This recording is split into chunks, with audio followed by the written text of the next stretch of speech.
અપહરણ અને 12 કરોડની ખંડણી. મુંબઈના એક બિલ્ડિંગના ફ્લેટમાં ગોંધી રખાયા. મુંબઈથી જ પકડાયા અપહરણકારો.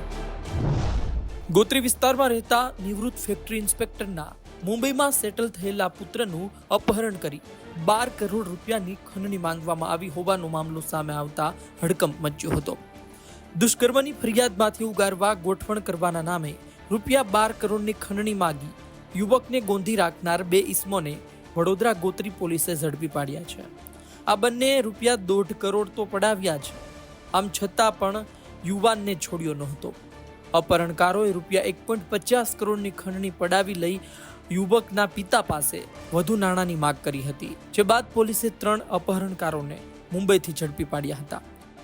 વડોદરા શહેરના ગોત્રી પોલીસ વિસ્તારમાં રહેતા રજનીકાંત રામબાલા પરમાર, જે નિવૃત્ત ફેક્ટરી ઇન્સ્પેક્ટર તરીકે આ વિસ્તારમાં રહે છે, એમના દ્વારા ત્યાં એવી ફરિયાદ આપવામાં આવેલી હતી કે એમનો દીકરો જે નિખિલ પરમાર કરીને છે, નવી મુંબઈમાં ઉલવા વિસ્તારમાં રહે છે, અને ગઈ ફેબ્રુઆરીમાં નિખિલ દ્વારા ફોન કરવામાં આવેલું હતું વોટ્સએપ ઉપર કે નિખિલના ઓળખીતા કપિલ રાજપૂત, ગિરીશ મોરે એમને એક ખોટા રેપ કેસમાં ફસાવીને પૈસાની માંગણી કરી છે. તો આ બાબતમાં 20મી તારીખે ફરીથી એમને ફરિયાદીશ્રીના ફોન ઉપર એમને દીકરાનો વોટ્સએપ કોલ આવ્યો.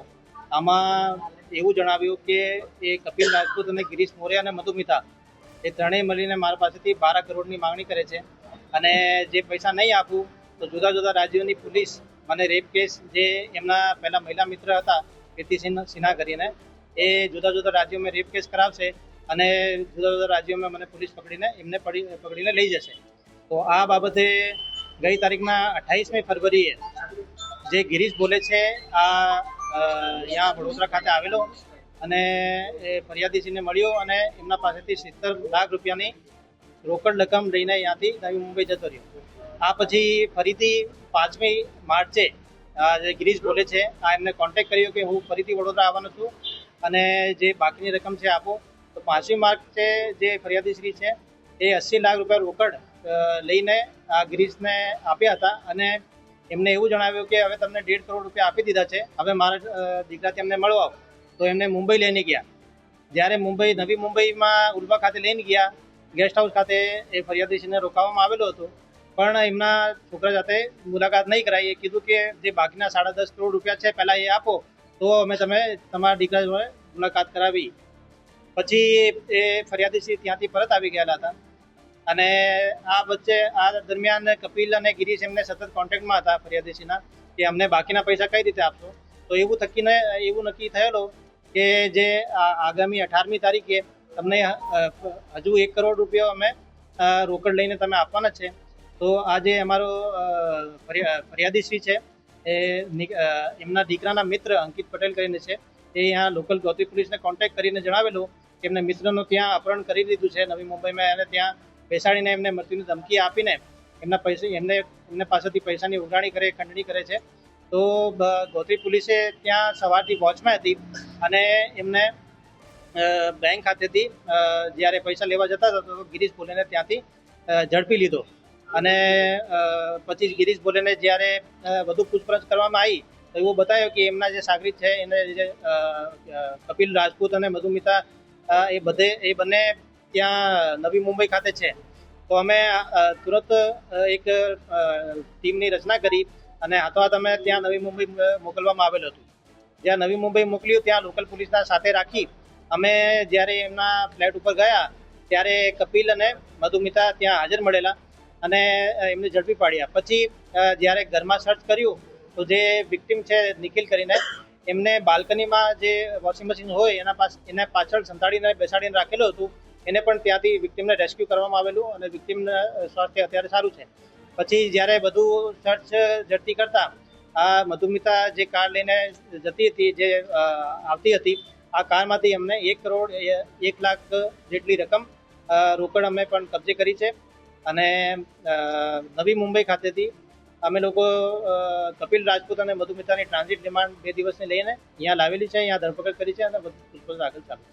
સર મિનિસ્ટરી હોમ અફેર્સની અંદરથી આ લોકોએ નામ લીધેલું અને ત્યાં બી પૈસા આપવાના છે એવી વાત આરોપીઓ કરી હતી શું લાગે?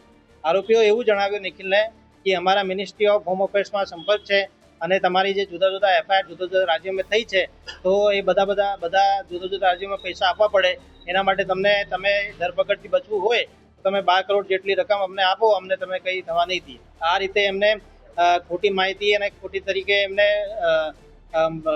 ભ્રમિત કરીને રાખ્યું અને એમના પાસેથી 1.5 કરોડ જેટલી રકમની વસૂલાત કરી હતી. જો તપાસ અંદર અગાઉ કોઈ આવા ગુના કર્યા હોય તો અપહરણ કરતું આમાં અમે આઈસીજીએસમાં અત્યારે શોધખોળ ચાલુ છે કે ગિરીશ ભોલે, મધુમિતા અને જે કપિલ રાજપૂત છે એના વિરુદ્ધમાં કોઈ બીજા ગુના દાખલ છે કે નહીં.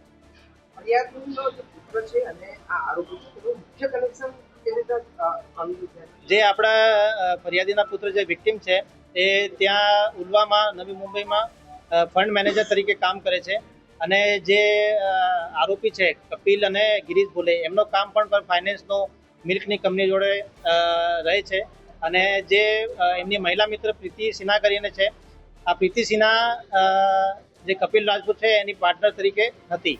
તો આ પ્રીતિ સિન્હા કપિલ રાજપૂતના જોડે વળી કાવતરું રચીને એમને હની ટ્રેપિંગ કર્યું છે અને એમના પાસેથી એટલા પૈસાની વસૂલાત કરી છે.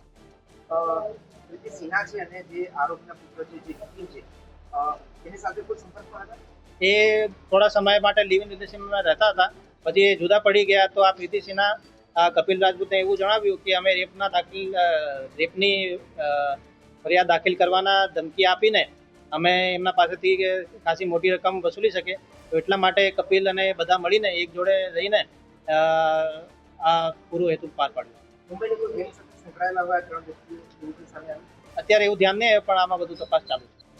1.5 કરોડ આપવા છતાં નિખિલને છોડવામાં આવ્યો ન હતો, જેના પગલે તેઓએ વડોદરા ગોત્રી પોલીસ મથકમાં ફરિયાદ નોંધાવી હતી.